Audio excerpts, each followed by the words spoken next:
యువగలం నవశకం సభకు విచ్చేసినటువంటి తెలుగుదేశం పార్టీ ప్రముఖులకు, జనసేన పార్టీ ప్రముఖులకు, వేదిక ముందున్నటువంటి తెలుగుదేశం పార్టీ కార్యకర్తలు, నాయకులు, జనసేన పార్టీ నాయకులు, కార్యకర్తలందరికీ నమస్కారాలు తెలియజేస్తూ, ఆంధ్రప్రదేశ్ లో జగన్మోహన్ రెడ్డి ముఖ్యమంత్రి అయిన తర్వాత రాష్ట్రంలో రాక్షస పాలన జరుగుతున్నటువంటి తరుణంలో, ఫ్యాక్షనిస్టు పాలన జరుగుతున్నటువంటి తరుణంలో ప్రశ్నించేటువంటి ప్రజలని, ఓట్లేసి గద్దెనెక్కించినటువంటి ప్రజల్ని హక్కుల కోసం ప్రశ్నిస్తే శిక్షిస్తున్నటువంటి తరుణంలో దళితులు, బీసీలు, రైతులు, రైతు కార్మికులను, ఉద్యోగులను, రాష్ట్రంలో సమస్త జనులందరినీ ఈ రాక్షస పాలనలో హింసిస్తున్నటువంటి తరుణంలో అన్ని వర్గాల ప్రజల గొంతుకై యువగలం పాదయాత్ర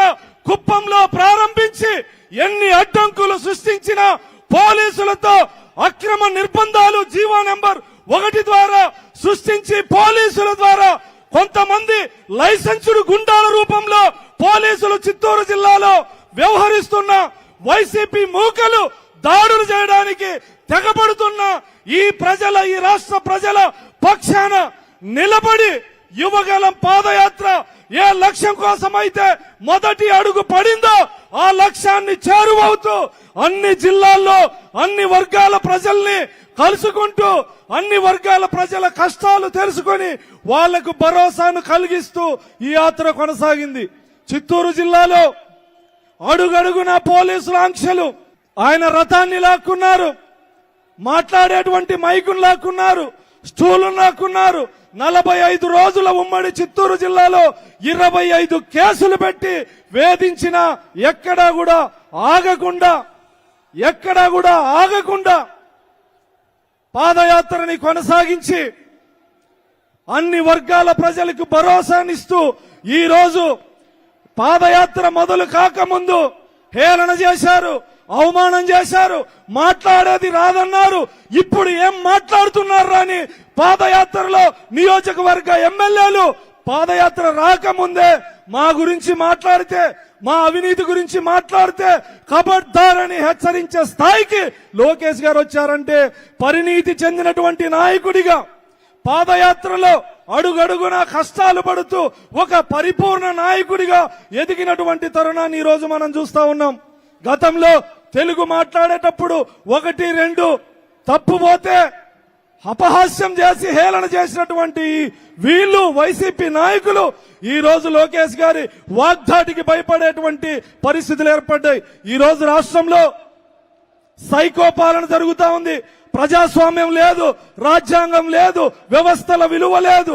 అలాంటి తరుణంలో ఎంతో మంది తెలుగుదేశం పార్టీ నాయకులు, కార్యకర్తలు ప్రజల పక్షాన ఉద్యమిస్తే అక్రమ కేసులు పెట్టి రాష్ట్ర అధ్యక్షుని దగ్గర నుంచి కార్యకర్తల వరకు, చంద్రబాబు నాయుడు గారి దగ్గర నుంచి సామాన్య ప్రజల వరకు హింసిస్తున్నటువంటి తరుణంలో మీ అందరి కోసం కష్టాలను ఓర్చి పాదయాత్రను కొనసాగించి ఈ రోజు లక్షలాది మంది జన హృదయ నేతగా ఈ రోజు లోకేష్ గారు అభివర్ణించబడుతున్నారంటే ఆయన మన కోసం పడ్డ కష్టం. పోలీసు లాఠీ చార్జీలు జరిగిన, వైసీపీ మూకలు రాళ్లతో దాడులు చేసిన, బెదిరించిన, భయపెట్టిన, యువగలానికి రక్షణ కవచంగా ఉన్నటువంటి తెలుగుదేశం పార్టీ కార్యకర్తలు, ముఖ్యంగా వాలంటీర్లకి నిజంగా ఈ సందర్భంగా కృతజ్ఞతాభినందనాలు తెలియజేసుకుంటూ, అందుకే ఈరోజు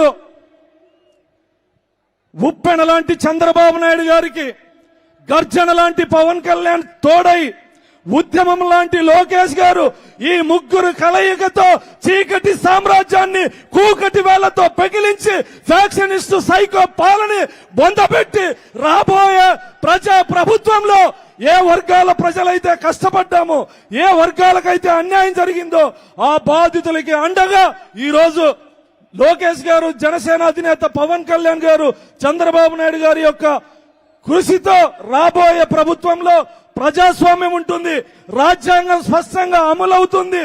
ఈ పాదయాత్రలో ఏవైతే లోకేష్ గారు హామీలు ఇచ్చారో ఒక ప్రత్యేక కమిటీ ద్వారా ఆ హామీల అమలుకి త్వరలో లోకేష్ గారు నిర్ణయం తీసుకోబోతా ఉన్నారు. మీరందరూ చూశారు చంద్రబాబు నాయుడు గారిని ఎన్ని రోజులు నిర్బంధంగా ఏ తప్పు చేయకపోయినా జైల్లో పెట్టినటువంటి విషయం, అదేవిధంగా ప్రజల పక్షాన ఉద్యమిస్తున్న పవన్ కళ్యాణ్ గారిని అడ్డుకున్నటువంటి విధానం, ప్రజాస్వామ్యం లేదు, హక్కులు హరించబడ్డాయి. హక్కులు హరించబడ్డప్పుడు ఖచ్చితంగా పేదవాళ్ళు, అణగారిన వర్గాల వాళ్ళే ప్రభుత్వంలో మొదటి బాధితులవుతారు.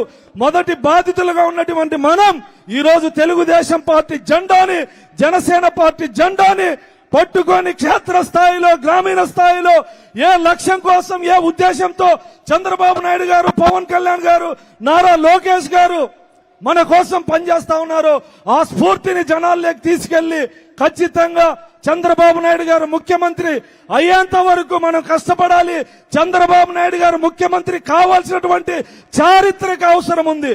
ఎందుకంటే ఈ రాష్ట్రంలో దళితుల మీద దాడులు, బీసీల మీద దాడులు, రైతుల మీద దాడులు, రైతు కూలీల మీద దాడులు, మైనార్టీల మీద దాడులు, మహిళల మీద అత్యాచారాలు భారతదేశంలో మొదటి స్థానంలో ఉందంటే ఎంత సిగ్గుచేటో ఒక్కసారి మనందరం ఆలోచించుకోవాల్సినటువంటి అవసరం ఉంది.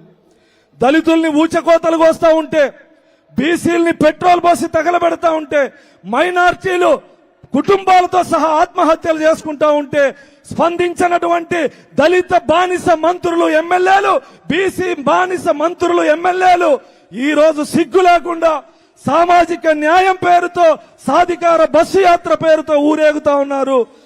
దళిత సంక్షేమ పథకాల్ని నిర్వీర్యం చేసిన, ఎస్సీ ఎస్టీ సప్లాన్ నిధుల్ని నిరుపయోగం చేసిన బీసీ యువకుల్ని పెట్రోల్ పోసి తగలబెడతా అంటే సిగ్గు లేకుండా, ప్రభుత్వాన్ని ప్రశ్నించలేనటువంటి చవట దద్దమ్మలు సిగ్గు లేకుండా ఈ రోజు బస్సు యాత్ర పేరు మీద వస్తా ఉన్నారు.